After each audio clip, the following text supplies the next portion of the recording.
Seguimos em frente nesta Advocados Summit 2023, agora com a habitação e o mercado imobiliário, que tem estado em destaque na agenda mediática e também merecem presença, claro está, nesta sexta edição da Advocados Summit. Clélia Brás, sócia coordenadora de imobiliário da PRA, Raposo Sá Miranda e Associados, e Paulo Caiado, presidente da direção executiva da Associação de Profissionais e Empresas de Mediação Imobiliária de Portugal. Já a seguida vão procurar respostas e caminhos para responder à questão que dá o mote a este painel. Imobiliário, como vai reagir o mercado em 2023? Clélia Brás e Paulo Caiado podem subir a palco.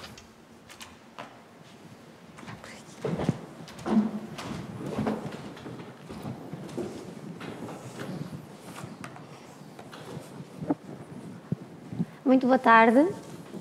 Obrigado pela vossa presença. E, acima de tudo, Paulo, mais uma vez, obrigado por me dar o gosto de partilharmos aqui as nossas ideias, as nossas opiniões e, acima de tudo, uma grande conversa. Obviamente que há muitos temas fraturantes hoje em dia, mas, acima de tudo, o nosso é daqueles que, neste momento, mais está em, passa a expressão, na moda e, acima de tudo, na especulação de percebermos como é que vamos seguir em frente. E é, obviamente, como já temos estado a falar, e fazendo aqui uma retrospectiva de 2022, em que sabemos que foram transacionados cerca de 170 mil imóveis, não é? Em 2022. Agora que fechámos o primeiro trimestre, por assim dizer, não é? E muitos números vêm ultimamente sendo seguidos. Como é que o Paulo encara este fecho do primeiro trimestre e esta evolução vis-à-vis 2022 no mercado imobiliário? Boa tarde, muito obrigado pelo convite. Foram agora conhecidos, curiosamente ontem, números relativos ao primeiro trimestre de 2023, relativos ao setor habitacional, setor residencial. E aquilo que sabemos é que a mediana absoluta, e isto quer dizer, é um indicador, enfim, muito relativo, aponta para uma valorização global de 5% e o número de transações aponta para um decréscimo de 3%. Isto acumulado destes primeiros 3 meses deste ano. O que é concreto significa que está tudo na mesma, porque 3% naquilo que é o impacto de transações, quer dizer, eu devo confessar pela minha parte, achava que o impacto seria muito maior. Sim, foram veiculados pela CBRE que havia um decréscimo de 39%, portanto... Eu estou a referir ao setor residencial. No seu global. O setor residencial. E, de facto, enfim, esperava que com estas, sobretudo com estas anunciadas medidas, que o impacto em termos do adiar de decisões pudesse ser maior do que aquilo que se veio a verificar. Mas, portanto, os números são estes. Aquilo que conhecemos sobre dados é que, no que ao primeiro trimestre deste ano se refere, não temos nenhuma alteração significativa. Temos globalmente os preços, enfim, na continuidade do que foi o ano de 2022 e o número de transações também. Isto são médias absolutas e, portanto... Mas isso é que é importante, é que os números às vezes têm que se aferir não só nas médias, mas em dados Sim. mais concretos e em regiões também mais fraturantes, não é? Sem dúvida alguma. Os números que conhecemos relativamente a 2022 são números que apontam para o mercado imobiliário e habitacional ter, nesse ano, 2022, conhecido uma valorização de 18%. Agora, isto significa o quê? Isto significa muito pouca coisa, se não for esmiuçada. Isto, desde logo, não significa que a generalidade das casas subiu 18%. Não significa nada disto. Este número é resultado de termos tido em Portugal, em 2022, muitos concelhos que tiveram subidas de preço muito grandes, muito significativas, porque partiam de patamares de valor baixo e com a subida de preços nos centros urbanos e a deslocação das pessoas, houve aqui alguma pressão de procura E, portanto, houve muitos concelhos do nosso país que tiveram crescimentos muito significativos. A título de exemplo, o concelho de Castelo Branco valorizou-se 41%. Mas depois de fomos ao concelho de Castelo Branco, isto também não significa que no concelho de Castelo Branco a generalidade das casas subiram 41%. Significa que lá no concelho, algumas, e principalmente as que estão fora da cidade de Castelo Branco, naquelas aldeias à volta, em que partiam de patamares de valor muito baixo, ao terem, enfim, alguma pressão de procura, aí os preços subiram com significado. E quando se apura a média do concelho, chega-se a este valor. Tal como depois quando se apura a média nacional, temos este valor de 18%, mas, a título de exemplo, em Lisboa as casas valorizaram-se 7%. E dentro de Lisboa temos múltiplas freguesias que não tiveram qualquer valorização. Portanto, de facto, importa conhecer o enquadramento geográfico, o enquadramento em termos de especificidades do que se trata quando queremos conhecer a informação, porque senão, quer dizer, conhecemos números médios, mas que não indicam nada de especial. Portanto, no fundo, indicam, eventualmente, tendências. Pois, e nessas tendências, e há pouco também falávamos, saindo do mercado residencial, uma das tendências que hoje em dia vemos, obviamente, é transversal relativamente à oferta e à procura, mas a tendência do mercado em questões do arrendamento é cada vez mais exponencial. Como é que se justifica que efetivamente isso esteja a acontecer e já agora também, saindo do residencial, entrando aqui na parte do comercial, que cada vez mais é difícil, ainda há bocado falávamos sobre isso, há empresas a posicionarem-se em Portugal e um queixume geral relativamente ao setor da indústria, que vemos que cada vez a curva é ascendente e também não existe oferta. Como é que isto se explica nesta especulação toda em que nos dizem que vai haver um retrocesso, mas ao mesmo tempo, e como agora estamos a ir nessa tendência, há uma evolução cada vez mais crescente nestes dois mercados? Relativamente ao arrendamento. Sim. Ao arrendamento, começando no arrendamento claro. residencial. Sim. No arrendamento residencial. O arrendamento residencial, antes de mais, queria, para enquadrar o que penso sobre isso, referir o seguinte. Acho que temos assistido todos a algum tipo de polarização da nossa sociedade em torno destes temas. E acho que essa polarização não é boa.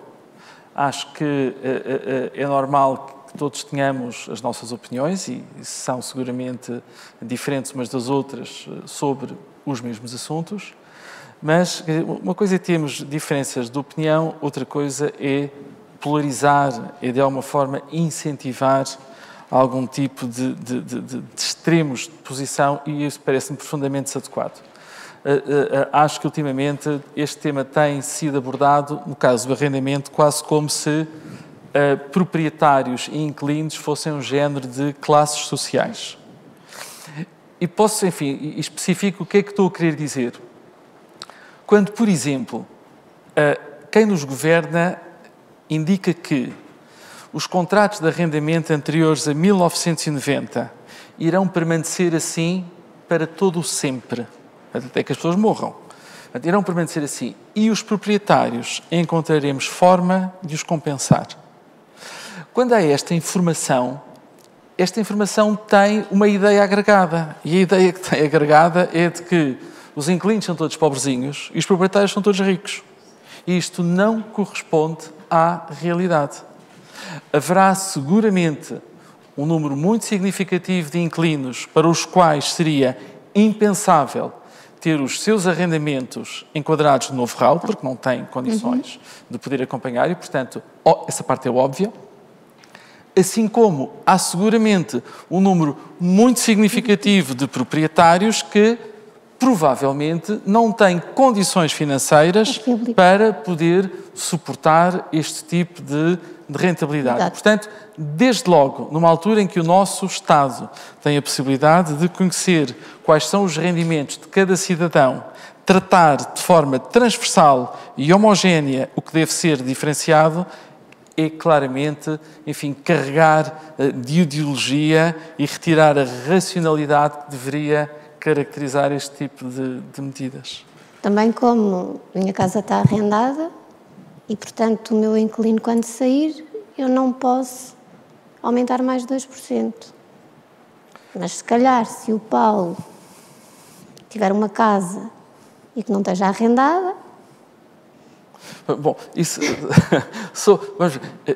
sobre estas as anunciadas medidas, a minha opinião é de que, de facto, que independentemente das especificidades, das particularidades de cada medida, e cada medida tem as suas especificidades, enfim, e aquilo que as caracteriza, umas, enfim, ouvimos dizer que poderão ser de mais difícil execução, outras poderão ser de teor constitucional questionável, enfim, por aí fora.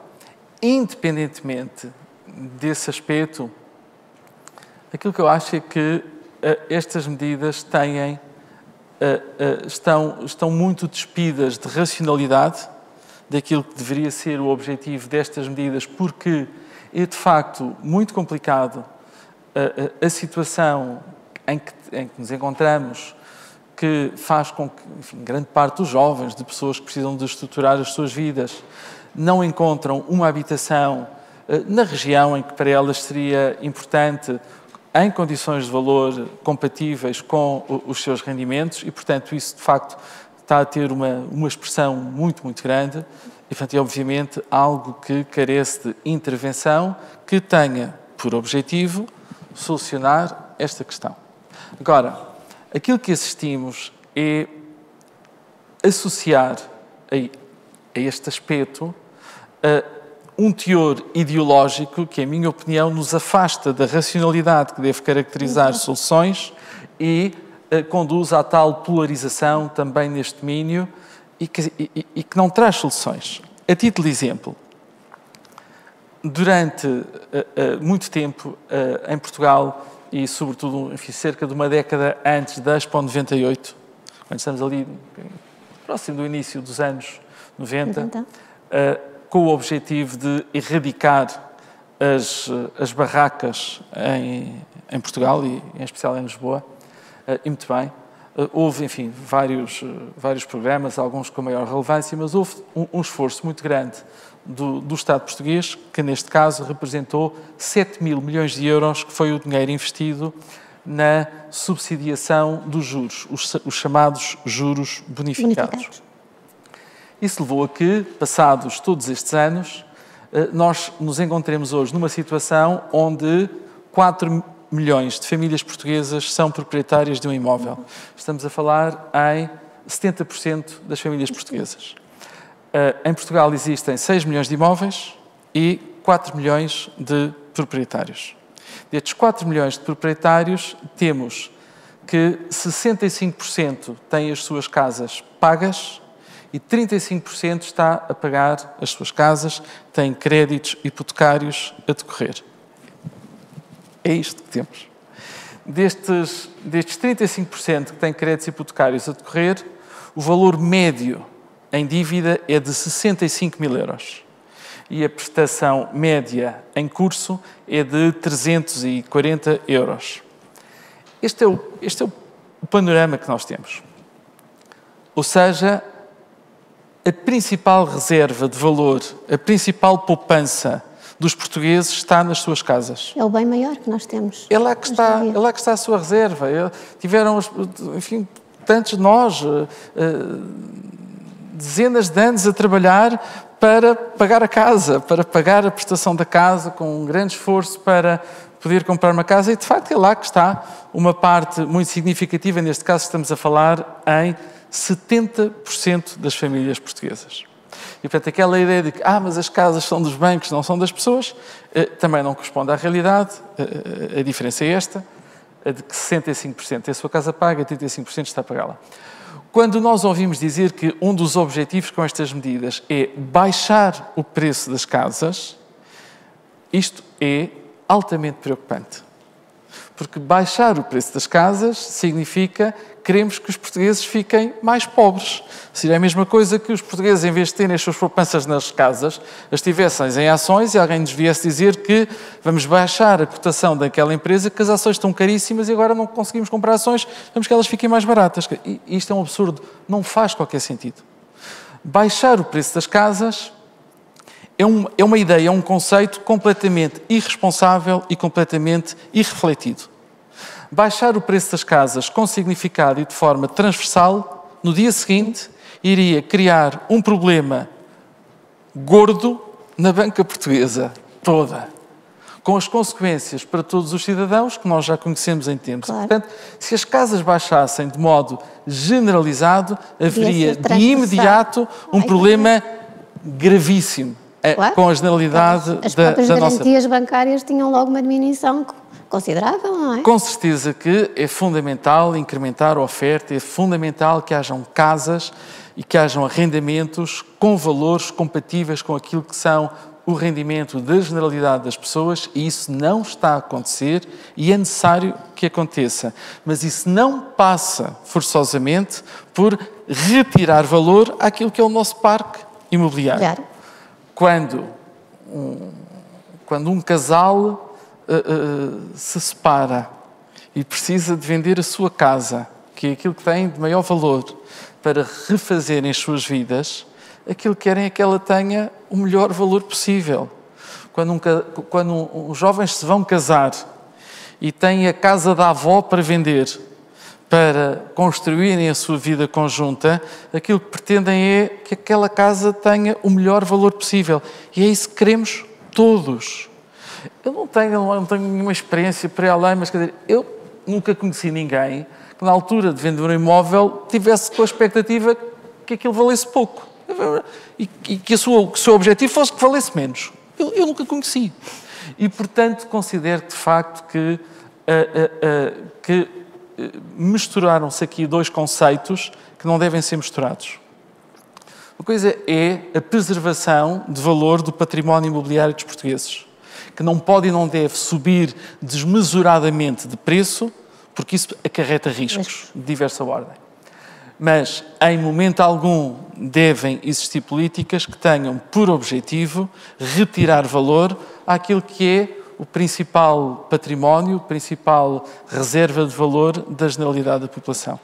Agora, voltando a essas políticas, porque obviamente é fraturante e acho que esta plateia também as quer ouvir, vivemos momentos de grandes incertezas, quer seja pela alta inflação, quer seja pelos custos da construção, que acho que só entre janeiro e fevereiro é que dizem que houve aqui um retrocesso, temos então as taxas de juros a aumentar, mas estas medidas em concreto, que nós ainda não sabemos, porque ainda não passaram para o papel em termos de legislação, em que é que vão impactar efetivamente, se é que vão, o mercado imobiliário em 2023? E, obviamente, não podemos deixar de falar delas, quer estejamos aqui a falar de inconstitucionalidades, quer estejamos aqui a falar, como há bocado muito bem disse, de que podem ser de difícil execução, mas o certo é que muitas delas vão se concretizar. E estamos a falar do alojamento local, estamos a falar do arrendamento coercivo. Quais para si, Paulo, são efetivamente aquelas que podem ter algum impacto negativo? Porque já vimos que, pese embora estejamos aqui numa altura em que a especulação pode ser muita, o certo é que os números não nos dizem isso no fechar deste primeiro trimestre. Sim. Eu acho que é importante que todos nós tenhamos consciência do seguinte. O mercado imobiliário é um mercado, é um setor, é um tipo de atividade que é caracterizado por grande inércia. Ou seja, é um mercado onde os resultados não são imediatos. Ninguém pense que sejam quais forem as medidas, sejam quais forem as políticas, as melhores, as mais eficazes, elas não vão gerar resultado imediato no curto prazo. Elas não vão haver resultados este ano. Não vão haver resultados, na esmagadora maioria dos casos, para o ano. a reposição imobiliária é extremamente lenta. Ela é muito importante, ela é indispensável e, de facto, este fator tempo acho que é de facto um fator que não deve ser desprezado exatamente pela urgência. Pela urgência, pela situação em que temos, todos nós conhecemos alguém, eu tenho filhos crescidos e que os meus filhos não têm possibilidade de comprar ou de arrendar uma casa em Lisboa ou num centro urbano. Não têm, porque os custos não são de todo compatíveis com os rendimentos que eles têm. Portanto, eu gostaria muito de ter os meus filhos perto de mim e, portanto, acho que é realmente importante este incremento de soluções que possam vir ao encontro deste tipo de situação. Agora, é importante termos todos consciência de que o fator temporal é um fator importante e, consequentemente, seria também relevante dar especial atenção às medidas que podem ter resultado mais rapidamente. Aquelas que podem, de facto, surtir resultados e que eles possam, e que esses resultados possam resultar em solução. É a mesma coisa que eu estou doente, há ali um tratamento fantástico, aquilo está em produção, está na fábrica, os comprimidos estão prontos daqui a 3 anos. É uma esperança, mas não é propriamente isso que as pessoas têm como expectativa.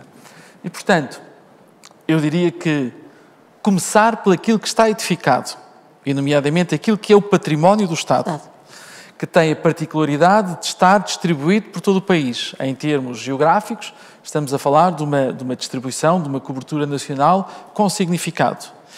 Estando edificado, parte do processo de edificação já está superado e, portanto, há um conjunto de etapas que já estão ganhas.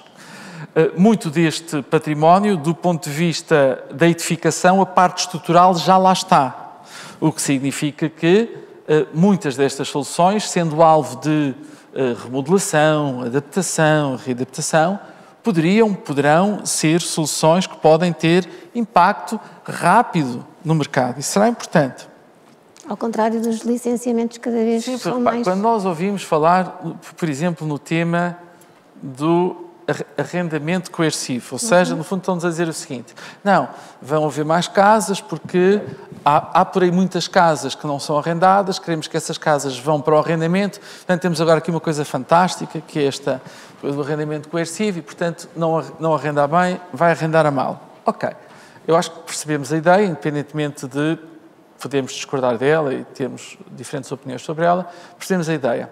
E agora ficamos a saber que, portanto, isto significa que as autarquias vão ter 2 anos para, findos esse período, estando identificada determinada solução como devoluta, de poder iniciar este processo de arrendar a casa ao fim destes 2 anos. E com certeza que imagino que possa assistir ao proprietário o direito de contestar, impugnar, espernear, como se faz com as multas de trânsito, com os... E os seus advogados, enfim, conhecem todo esse processo com o devido detalhe. O que significa, portanto, que, independentemente da escassa expressão quantitativa que tem, porque estamos a falar, neste caso, estamos a falar de 10 mil casas, aquelas que estão identificadas como devolutas, que poderão, algumas delas, ser solução daqui a 3 anos, daqui a 2 anos e meio, e portanto, enfim. Ou seja, do ponto de vista da eficácia, não temos nenhuma perspectiva imediata. Mas do ponto de vista das consequências nefastas que este anúncio pode ter, essas já existem. Essas já cá estão. Já são reais, o dano já está causado. Essas já cá estão. E uma das coisas que eu acho que é muito importante e que terá muita relevância, que eu acredito que temos também, enfim, novas gerações de governantes com muitas características boas, com muita energia fantástica, com energias e com ideias e com ótimo conhecimento, que será também relevante entenderem que a confiança é uma percepção que não se decreta. A confiança é algo que se conquista no tempo. E aquilo que nós assistimos, do ponto de vista do mercado, é que o nosso governo não tem sido capaz de que, por norma, os proprietários se sintam confiantes em entregar a sua propriedade a terceiros, porque existe a percepção de que, se algum problema houver, eu terei dificuldade em reaver a minha propriedade. Claro. E, portanto, quer dizer, e este é o tema. Se as pessoas onde nós nos enquadramos se sentirem confiantes em poder alocar um património seu, uma propriedade sua, num arrendamento, porque têm a confiança de que, se alguma coisa correr mal, se aquele contrato, se aquele acordo for ferido, que ela terá o seu património de volta e terá os seus direitos devidamente acautelados em tempo adequado. Se isso acontecer, as pessoas, como nós, todos, terão toda a disponibilidade e vontade em poderem ter os seus imóveis, quando disponíveis, no mercado de arrendamento. Mas é necessário... efetivamente uma medida concretizável? Primeiro, não será concretizável, como já referimos aqui, a curto e médio prazo. E depois, é efetivamente uma das medidas que pode resolver mais habitação? Não. A minha opinião é que não. E é que não, quer dizer, uma vez mais, quer dizer, estamos a falar de temas que geram controvérsia, que geram ruído, mas que são muito pouco eficazes do ponto de vista das soluções efetivas. Aquela ideia de que a maioria dos proprietários, os senhorios era uma coisa que devia acabar, a palavra em termos semânticos, o senhorio é uma coisa feudal, é uma coisa que vem lá de trás, falar-se em senhorio é uma coisa, já se devia ter acabado com isso há muito tempo, mas independente disso, aquela ideia de que os proprietários não querem arrendar as suas casas, isto não é verdade. A maioria dos proprietários tem as suas casas arrendadas, ponto final. E tem as suas casas arrendadas por uma razão muito simples, é que não podem não ter. Claro, precisam de um rendimento. Porque a maioria dos proprietários em Portugal, nós temos a decorrer um pouco menos de 1 milhão de processos de arrendamento em curso, dos quais 151 mil ao abrigo do antigo RAU e os restantes com rendas atualizadas. E a maioria dos proprietários não pode estar privada da rentabilidade daquele arrendamento. E, portanto, aconteça o que acontecer com o arrendamento, eles vão ter as suas casas arrendadas porque não podem não ter. Depois temos também um conjunto de proprietários, poucos, muito poucos, que são muito abastados ou que são suficientemente abastados para ter propriedades disponíveis e não estarem interessados em oferir qualquer rentabilidade dessa propriedade. Se este existe, claro que existe. São muitos? Não são. Não são. Não têm um significado por ir além. Estes, os que têm património disponível e não têm estado alocado ao mercado de arrendamento, muito menos vai estar agora. Muito menos.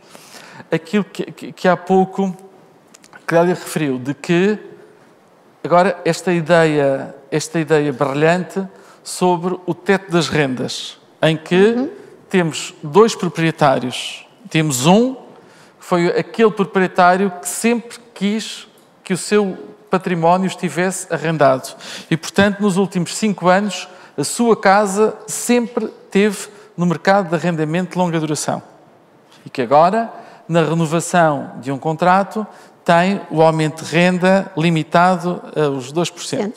E ao lado temos o outro proprietário, que era o tal que nem pensar, eu não me sinto confiante com o mercado de arrendamento, mas que esse agora, se decidir colocar a sua casa no mercado de arrendamento, tem via verde para escolher o valor que entende. E, portanto, de facto, é demasiada incongruência e incoerência, de facto, um pouco difícil de entender. Falou aí numa questão que é transversal a nós advogados, porque temos uma relação de confiança e é transversal ao que estamos a passar neste momento, porque efetivamente o país, quer queiramos, quer não, neste momento está nas bocas do mundo exatamente porque o investidor perdeu a confiança no país, até porque as alterações legislativas são mais que muitas e quando temos essa estabilidade legislativa todos sabemos que o investidor retrocede. Em que medida é que efetivamente os promotores, e nomeadamente a associação que preside, pode além fronteiras passar efetivamente outra imagem, que é a imagem de que nós somos um país onde se pode investir, onde o investimento é seguro e onde a economia gravita à volta deste investimento imobiliário. Em que medida é que o Paulo vê que podemos também passar uma imagem contrária do que infelizmente o nosso governo está a passar?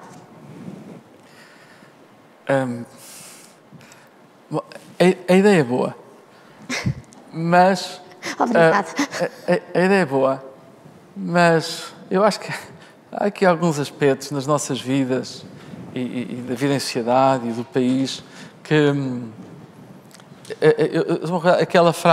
aquelas frases que nos aparecem nas redes sociais do Dalai Lama, não deve ser do Dalai Lama, porque é uma coisa muito, muito corrente, que é de que quer dizer, a confiança constrói-se no tempo e destrói-se num ápice. E, de facto, não é fácil quando nós tivemos, durante uma década, o nosso país a vender, e muito bem, Portugal lá fora, em imensos países. Eu tive, nestes últimos 10 anos, em diversas missões no Dubai, no Brasil, na China, nos Estados Unidos,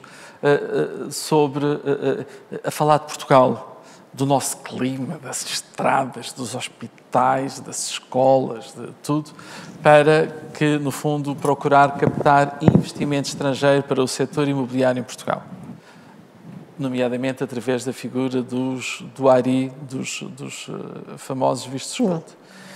E, portanto, quer dizer, é um bocadinho complicado agora dizer a essas pessoas, quer dizer, explicar isto, quer dizer, é preciso dançar muito o ventre para conseguir, enfim, encontrar um discurso adequado para estes investidores. Não significa que, enfim, que não haja esperança, expectativa, com certeza que tudo aquilo que são aspectos atrativos do nosso país, eles não desapareceram, eles estão cá todos e de facto, e muito bem, e são fantásticos e, portanto, seguramente não faltarão estrangeiros, investidores estrangeiros interessados em investir em Portugal. Agora, uma vez mais, aquilo que temos aqui, e essa é a parte desconfortável, é a parte que me deixa algo apreensivo, que é a relação entre eficácia e dano. A história dos vistos gold, o nome também não ajuda, tal como o senhorio, o visto gold também não é bom, podiam arranjar, até que esse um bocado de saloio, visto gold, acho que deviam arranjar assim uma denominação diferente para isso. Agora, a realidade é que as transações imobiliárias no âmbito deste programa, elas representaram 0,6% das transações que foram feitas nos últimos 10 anos em Portugal no mercado residencial. 0,6%. Elas foram responsáveis por trazer para o nosso país em torno dos 7 mil milhões de euros. E depois existe uma ideia profundamente distorcida e profundamente errada, que é o de que, mas isso foram vistos que não criaram postos de trabalho. Também não é verdade. 7 mil milhões de euros são, de facto, um fluxo financeiro que forçosamente tem, em termos de implicações laborais, uma dimensão incrível.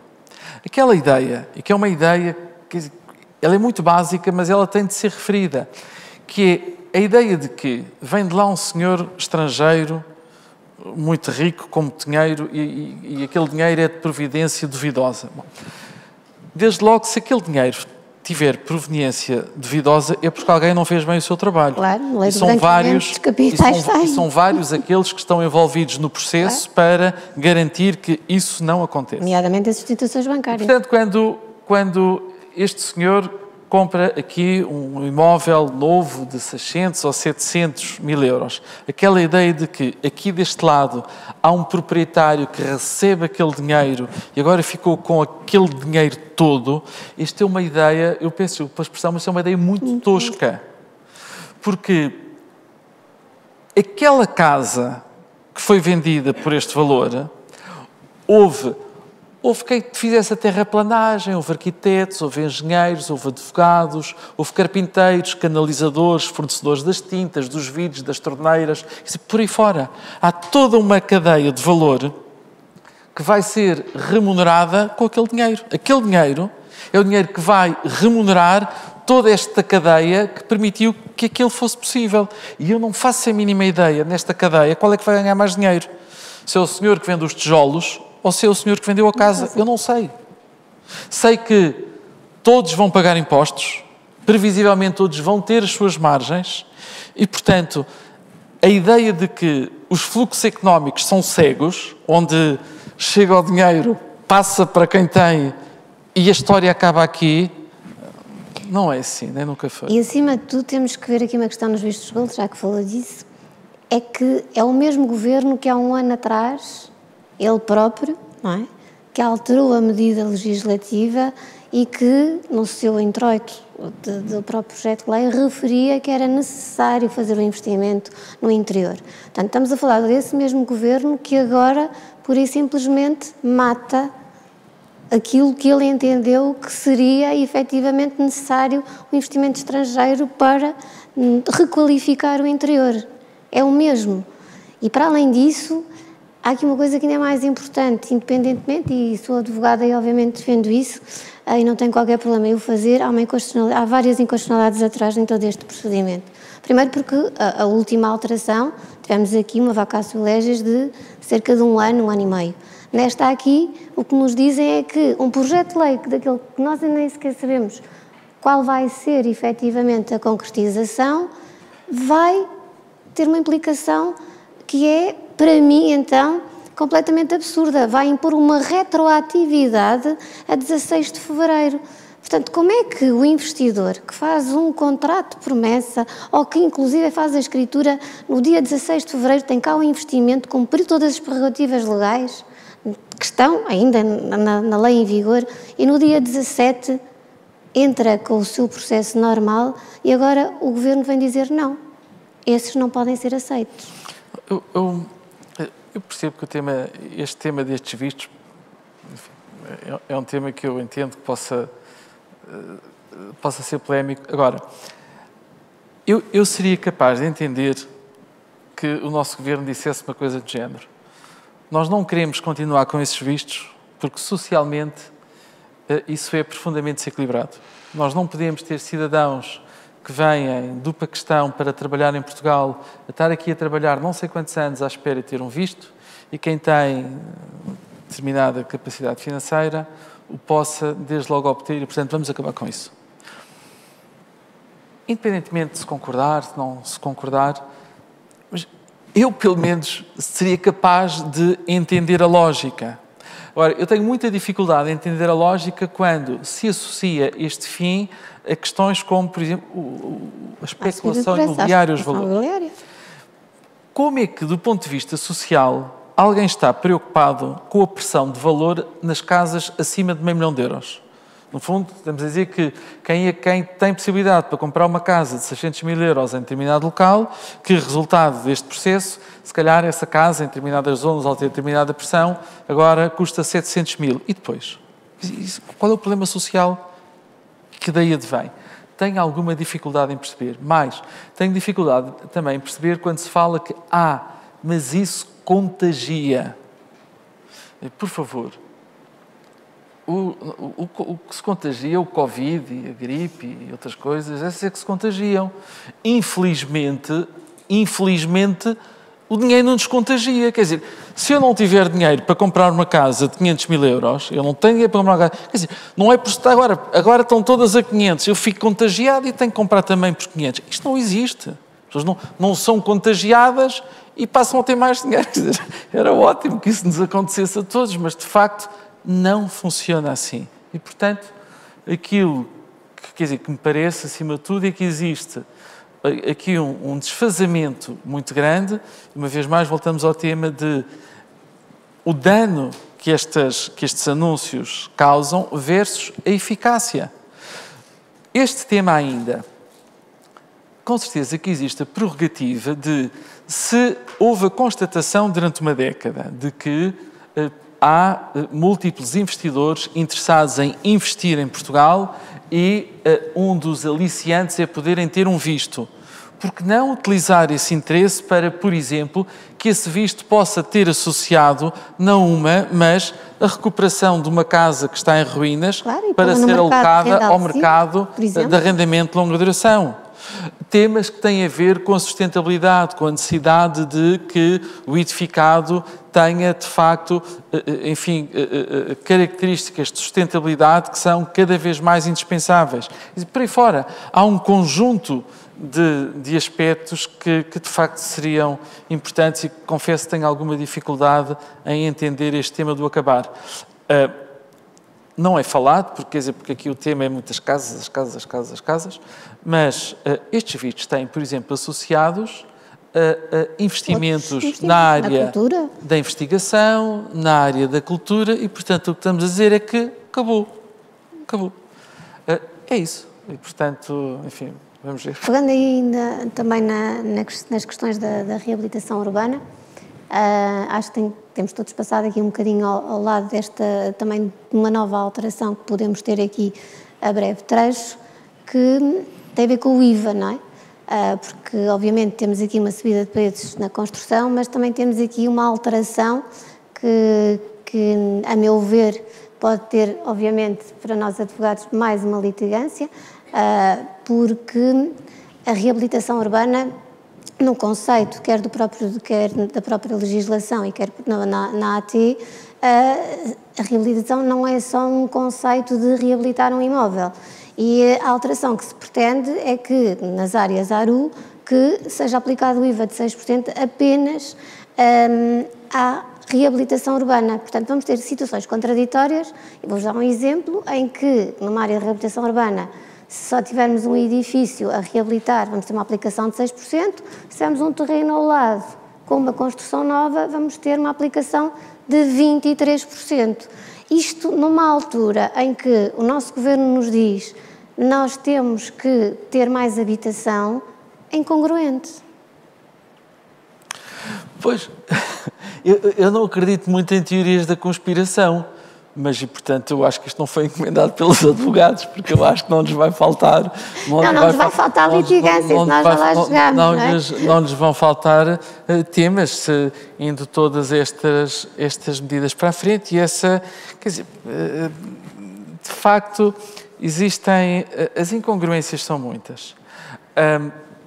Do ponto de vista fiscal, aquilo que me parece que seria adequado e que é importante é de que, de facto, se encontrem formas de incentivar, do ponto de vista fiscal, a alocação de novos recursos imobiliários com o compromisso de terem preços controlados. Claro. É preciso assumir claramente que nós precisamos de ter uma parte do mercado que é intervencionada. E é intervencionada com o objetivo de que o valor final para venda ou para arrendamento tem de ser controlado. E intervir como? Intervir fiscalmente, tendo como condição esta alocação final, intervindo na equação daquilo que é a edificação, no terreno, no apoio à construção, enfim, nos vários intervenientes neste percurso, e parece-me que aquilo que será neste momento importante é que este tipo de intervenção esteja, por norma, direcionada para a alocação de soluções com preços controlados. Claro. E não forçosamente a edificação de casas baratinhas para as pessoas que não podem pagar. Espero muito que não volte a acontecer aquilo que não aconteceu em todo lado, mas aconteceu com grande expressão no nosso país, que levou a que, eu creio que praticamente todos nós conhecemos uma vila, uma aldeia em Portugal, onde em determinada zona há lá um bairro, que é o bairro das pessoas que têm poucos recursos. E, portanto, isto não é bom, isto não pode acontecer, eu acho que isto é terrível, com certeza que há bons exemplos e, portanto, os bons exemplos têm que ser seguidos e espero que este imperativo de que tenhamos um mercado intervencionado com o objetivo de colocar soluções acessíveis àquilo que é o rendimento das pessoas, que daqui não resulte nenhum tipo de segregação social que seria profundamente lamentável. Bem, as conversas são como mais cerejas e eu e o Paulo teríamos aqui muito gosto em continuarmos, mas acima de tudo espero que trazer-vos aqui que efetivamente há muita especulação e nós somos uns dois bastante otimistas e o mercado imobiliário em 2023 vai continuar a ser aquilo que nós queremos que ele seja e vai voltar a dar a confiança que nos querem retirar e, acima de tudo, o aumento progressivo de que, certamente, e como perceberam aqui, não vai ter esses efeitos a tão breve trecho. Mais uma vez, Paulo, obrigado e a todos vós, nossa obrigada. Obrigado.